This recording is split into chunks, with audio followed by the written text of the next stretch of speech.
हलवा बना के जीव ने जैसा काम थोड़ी है भगवान को पकड़ के रखना है। आया हुआ चला जाता है। कल राम जी राजा बनेंगे, कल राम राजगादी पर बैठेंगे। सुबह सुबह हो उससे पहले ही शाम शाम के समय ही छोड़कर जाना पड़ा। साथ में हो गए, राम जी ने साथ ले लिया हमको।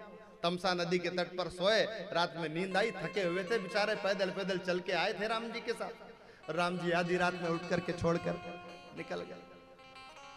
किसके हैं राम जी? किसकी है राम कथा? ये राम जी कोई धनाढ्य व्यक्ति के नहीं है कि पैसे देकर कथा करवा ले तो राम जी उसके हो गए। अधिक दान देकर के यज्ञ में बैठ जावे तो राम जी उसके हो गए। राम जी किसके हैं? अयोध्या वालों ने सोचा कि राम जी हमारे हैं, दशरथ जी ने सोचा कि राम मेरा है, कौशल्या ने सोचा राम मेरा है, भरत रिपुदमन लखन भैया ने सोचा राम जी हमारे भैया है। नहीं नहीं भैया, जो जो जिसने सोचा कि राम हमारा है, राम उनको छोड़ करके आगे बढ़ने लगे, आगे बढ़ने लगे। राम किसी एक का नहीं है, राम जन जन का है, राम हर जन का है।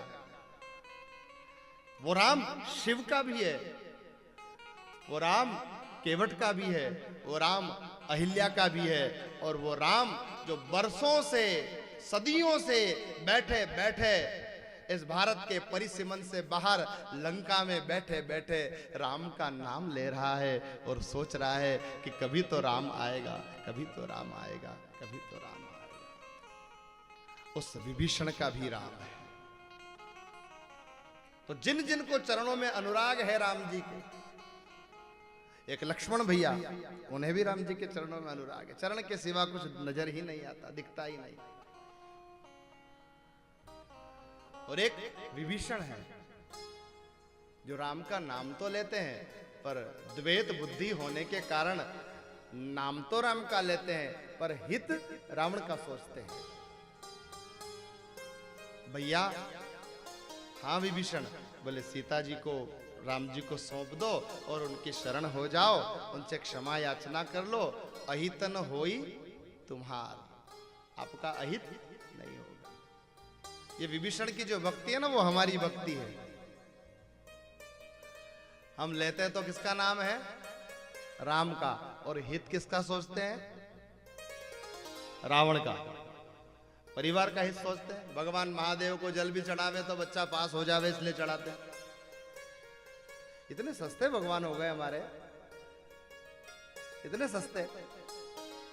जिन महादेव को सदियों से केवल जल चढ़ता आ रहा है, ये परीक्षाओं की सीजन आती है और इतना शहद चढ़ने लगा। बोले बिल्वपत्र पर शहद लगा करके महादेव को चढ़ा दो तो बच्चा पास हो जाएगा। अरे स्कूल में तो पास हो जाएगा, मैं तो आपको कहूं कि शहद और बिल्वपत्र चढ़ाओ जिसका जो मन लगे। पर मैं तो आपसे निवेदन करूं कि किसी दिन अपने बच्चे को साथ लेकर के जाना और पशुपतिनाथ के चरणों में प्रार्थना करना कि हे पशुपतिनाथ, मैं अपने लाला को ही आपके चरणों में चढ़ाती हूं, इसको राम नाम की दीक्षा दो। अपने बच्चे को ही चढ़ाओ, उसी को चढ़ाओ, महादेव को समर्पित करो, तो बच्चा सही में पास होगा। ये तो कक्षा में पास होगा, कक्षाओं में तो पास हो जाएगा, बड़ी बड़ी पढ़ाई तो कर लेगा, पर कोई एक दिन बाएं चढ़ा करके फिर आंख निकाल कर कहेगा आपने मेरे लिए क्या किया। तनख्वाह बड़ी होना ये पास होना नहीं है, अच्छा आचरण होना ये पास होना है, अच्छे विचार होना ये पास होना है, अच्छा स्वभाव होना ये पास होना है, माता पिता से अच्छे से बात करना ये पास होना है, अच्छे मित्रों का होना ये पास होना है, वेदों का, गायों का, गौ ब्राह्मणों के प्रति मन में श्रद्धा होना ये बच्चों का पास होना है। आप और हम लोग यहाँ कक्षाओं में पास होने के लिए महादेव से प्रार्थना करते हैं। अरे महादेव से प्रार्थना करना है तो हे महादेव, वो भक्ति जो विभीषण को मिली, श्रवण सुजसु सुनियायहु प्रभु भंजन भव भी, त्राहि त्राहि आरति हरण श्रवण सुखद रघुवीर।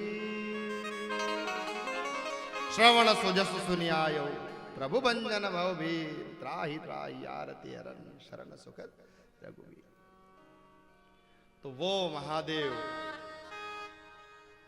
जिनको भगवान राम जी के चरणों में अनुराग है, शिव को भी राम जी के चरणों में अनुराग है,